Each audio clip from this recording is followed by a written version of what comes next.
Welcome to Course 2 of Chapter 3 in our Smart Data class. In this session, we'll build upon our previous work with the Flickr API, focusing on downloading photos based on geographic coordinates and specific search terms. This is particularly useful for geographers who need to gather location-specific data for research and analysis.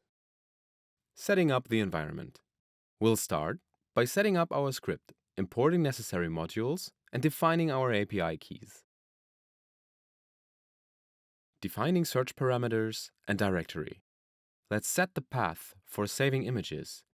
Next, we define the search parameters, including geographic coordinates, radius, and search term. We also ensure the results directory exists. Define the latitude and longitude for Bochum, set a search radius of 5 kilometers, and specify the search term Corona.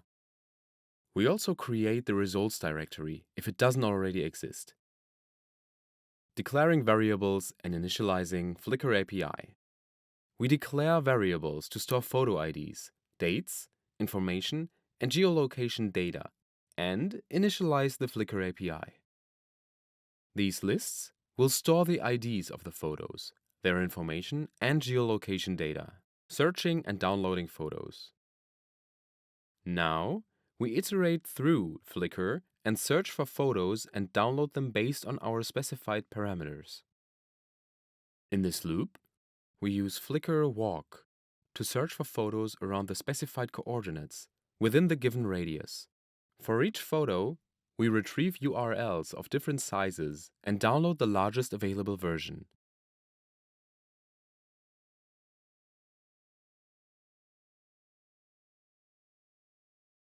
Saving photo information. Finally, we save the geolocation and other information about each photo to JSON files.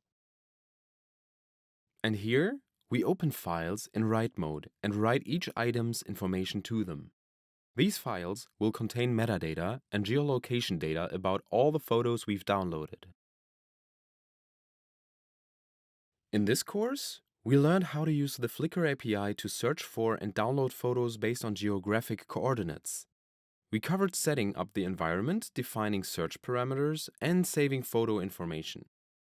This knowledge is crucial for leveraging VGI in various geographic research and practical applications, such as disaster monitoring and climate change studies.